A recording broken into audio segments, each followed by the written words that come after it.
Assalamualaikum warahmatullahi wabarakatuh. Bismillahirrahmanirrahim. Alhamdulillahi rabbil alamin. Wassalatu wassalamu ala ashrafil anbiya'i wal mursalin, imamil muttaqin, sayyidil ghurril muhajjalin, sayyidina Muhammadin wa ala alihi wa sahbihi ajma'in. Amma ba'du. Silaturahmi itu bawa rezeki. Siapa yang ingin diluaskan rezekinya, hendaklah ia banyak bersilaturahmi. Wa yunsa'a fi asarihi. Ini kalau bahasa aslinya, ditulis orang sesudah dia tidak ada, diikuti jejaknya. Kita terjemahkan dengan siapa yang dipanjangkan umurnya. Kenapa? Karena panjang umur itu bukan berarti umur kita sampai 200 tahun, 300 tahun. Panjang umur di sini, jasad boleh hancur terkubur tanah, tapi nama akan hidup dan dikenang orang 50, 100, bahkan 1000 tahun yang akan datang. Buat apa umur panjang kalau cuma untuk menumpuk dosa? Begitu kita mati orang pada girang, nama kita nggak disebut-sebut, ngapain nyebut bangke? Bersilaturahmi, meluaskan rezeki, dan memanjangkan jejak perjalanan kehidupan kita. Nilai tambah kedua yang diajarkan oleh baginda Rasul di dalam hadis ini, wa'ati man haramak, berikan orang yang bakhil kepadamu. Bahwa dalam perjalanan hidup ini belum pernah sesaat pun nikmat Allah pernah berhenti kepada kita. Sejak kita bangun dari tidur sampai kita tidur kembali, bahkan tidur itu sendiri, seluruhnya merupakan nikmat dari Allah. Dari sekian banyak nikmat-nikmat yang diberikan itu, yang jikalau kita akan menghitungnya, sungguh kita tidak akan pernah sanggup untuk menghitungnya. Allah cuma meminta satu dari kita: syukuri nikmat itu. Kalau dia kita syukuri, dia akan bertambah. Tapi kalau dia kita pungkiri, kalau dia kita ingkari, dia bisa lenyap, bahkan bisa berubah menjadi azab. Ada orang yang diberikan nikmat berupa kedudukan yang tinggi. Ada orang yang diberikan nikmat berupa ilmu pengetahuan. Ada orang yang diberikan nikmat berupa keahlian. Ada juga orang yang diberikan nikmat berupa harta dan benda. Namun satu hal yang jelas, tidak ada satu nikmat pun yang kita tidak akan dimintakan pertanggungan jawab di hadapan Qadi Rabbul Jalil di padang mahsyar nanti. Di dalam sebuah hadis, Rasulullah mengingatkan kita semua. Beliau bersabda, "Lan tazula qadama 'abdin yaumal qiyamah hatta yus'ala an arba'i khisalin."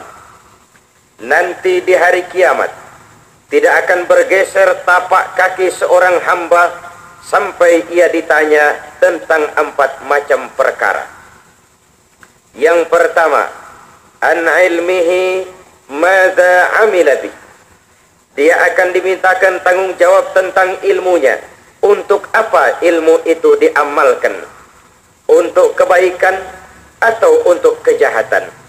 Untuk menegakkan yang ma'ruf atau untuk kepentingan yang munkar? Untuk membela yang lemah atau untuk membenarkan penguasa yang zalim? Untuk membimbing umat atau untuk membodoh-bodohi umat? Karena itu, seorang alim bisa saja masuk surga oleh karena ilmunya, sebagaimana orang alim saja pun tidak mustahil masuk neraka lebih dahulu dari penyembah berhala, juga gara-gara ilmunya. Bergantung kepada ia syukur atau tidak syukur. Yang kedua, wa an umrihi fima afnahu. Ia akan dimintakan tanggung jawab tentang umur yang diberikan kepadanya. Kemana umur itu dihabiskan? Untuk sesuatu yang bermanfaat atau untuk sesuatu yang mengandung dan mengundang bahaya? Untuk kemaslahatan orang banyak atau untuk mencelakakan orang banyak? Umur ini bukan jatah tanpa batas. Usia bukan karunia tanpa pertanggungan jawab.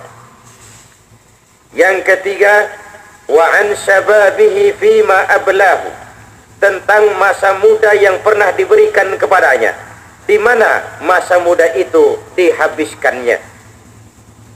Masa muda adalah masa yang paling penting, yang menentukan langkah perjalanan hidup seseorang, tetapi juga yang sering disia-siakan, padahal dia cuma terjadi sekali dan tidak akan pernah terulang untuk yang kedua kali.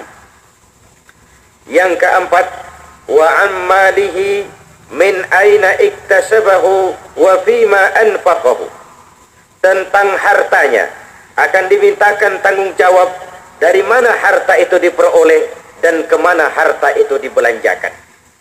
Di sini kita melihat, kalau kita diberikan ilmu yang banyak, pertanyaan akhirat cuma satu. Kita diberikan umur yang panjang, sidang akhirat juga cuma bertanya satu. Tapi kalau kita diberikan amanat dan nikmat berupa harta, pengadilan akhirat akan bertanya dua. Hartamu dari mana kau peroleh dan kemana kau belanjakan. Dari mana dan kemananya akan dimintakan pertanggungan jawab.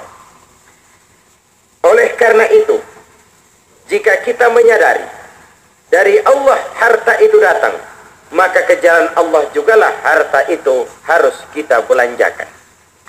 Berikan orang yang bakhil kepadamu, sangat mudah diucapkan, tapi amat berat untuk dilaksanakan. Kalau kita bersedekah, berbuat baik kepada orang yang memang baik, maka belum ada nilai tambah di situ. Satu saat kita jalan, ketemu seorang pembesar, katakan menteri. Kita diberikan uang 5.000 rupiah. Barangkali uang itu akan kita simpan sebagai kenangan abadi. Nggak kita belanjain. Kenapa? 5.000 rupiah yang ngasih menteri. 5.000 rupiah diberikan oleh seorang pembesar dunia. Sering kita sebut di mana-mana, ngobrol sama teman, wah saya ketemu menteri dikasih uang 5.000 rupiah. Sekadar 5.000 rupiah, tapi diberikan oleh seorang pembesar, selalu kita sebut-sebut. Bagaimana dengan nikmat yang diberikan Allah, yang maha besar, yang maha perkasa, yang maha gagah, yang maha adil? Jadi jangan lihat besar kecilnya nikmat, tapi lihat siapa yang memberi. Seperti halnya juga dosa, jangan lihat besar kecilnya, tapi lihat kepada siapa dosa itu kamu lakukan. Memang kita biasanya kalau udah ngadepin orang bakhil, bakhil ini bahasa Arab, bahasa kita artinya kikir, bin pelit alias medit, bin koret. Seakan-akan kita ini kenapa harus berbuat baik kepada orang seperti itu? Tapi jangan lupa, agama mengajarkan untuk berbuat baik jangan sangat bergantung kepada sikap orang. Kita harus bisa mempunyai prinsip. Kalau kamu baik, saya akan baik. Kalau kamu jahat, saya juga akan tetap baik. Itulah orang yang baik. Kalau kita berprinsip, kamu baik, saya baik, kamu jahat, saya jahat, artinya saya sama-sama kamu. Kalau kita ingin lebih dari orang itu, kamu baik, saya baik, kamu jahat, saya akan tetap berbuat baik. Di situ nilai tambah. Berikan orang yang bakhil kepadamu. Lagi pula para ulama mengajarkan segala sesuatu itu kan sangat banyak tergantung kepada latihan. Saudara kepengen bisa main, bisa tinju, latihan tinju. Saudara kepengen bisa nyanyi, latihan nyanyi. Saudara kepengen bisa berenang, latihan berenang. Saudara kepengen jadi orang kaya, tolong sering-sering latihan kaya. Apa latihan kaya itu? Latihan memberi. Tangan di atas lebih baik daripada tangan di bawah. Ada sedikit kelebihan rezeki kita berikan kepada mereka yang memang memerlukannya. Latihan nyanyi saja bisa nyanyi. Latihan tinju saja bisa tinju. Latihan renang orang bisa berenang. Latihan kaya paling kurang ada harapan untuk kaya. Ada harapan. Tapi awas, kalau sering-sering latihan miskin, itu nanti bisa jadi juara miskin. Apa sih latihan miskin itu?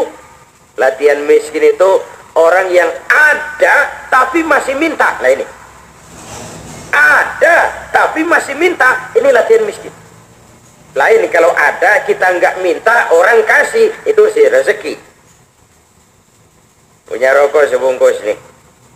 Datang teman, rokoknya bukan keluar, bikin melesak ke kantong. Masuk ke dalam. Lalu sama temennya yang datang malah bilang, minta rokok sebatang. Punya, ada, masih minta. Itu latihan miskin namanya. Satu riwayat menjelaskan tiap pagi ke langit bumi ini turun 2 malaikat. Dua-duanya berdoa. Kata malaikat yang satu, Allahumma a'ti munfiqan khalafa.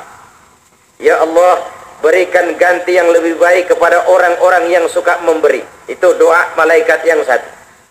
Yang satu lagi berdoa, Allahumma a'ti mumsikan talafa. Ya Allah, kepada orang-orang yang mumsik, yang bakhil, berikan mereka kebinasaan di dalam hartanya. Tiap pagi turun 2 malaikat yang berdoa seperti itu. Yang satu doanya, ya Allah, orang yang suka memberi, kasih ganti dengan yang lebih baik dari apa yang telah dia berikan. Kalau dia kasih 100, ganti 1000. Kalau dia kasih 1000, ganti 1.000.000. Tiap pagi malaikat turun.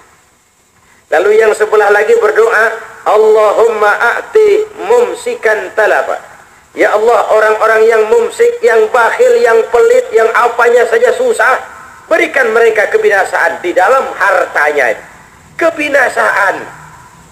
Sehingga hartanya habis untuk sesuatu yang tidak jelas artinya. Bukankah harta yang kita belanjakan di jalan Allah itu artinya harta yang kita abadikan buat kepentingan kita? Kita nyumbang masjid, cuma zohirnya kok. Kita nyumbang pesantren, cuma kelihatannya kok. Kita bantu pembangunan rumah sakit, nampaknya begitu. Kita santuni yatim piatu, kelihatannya begitu. Tapi hakikatnya kita sudah menyimpan harta itu untuk diri kita sendiri. Yang kita belanjakan untuk masjid, yang kita sumbangkan untuk masjid itu dikubur dan di akhirat nanti pahalanya untuk kepentingan si pengurus masjid sama sekali bukan. Yang kita sumbangkan buat rumah sakit itu, apakah manfaatnya di akhirat atau untuk kepentingan si yang punya rumah sakit? Tidak, semuanya akan kembali kepada kita. Kita sekarang kan tertipu oleh yang sementara. Kita kadang-kadang Masya Allah, kalau sudah buat kepentingan pribadi kita berani bukan main.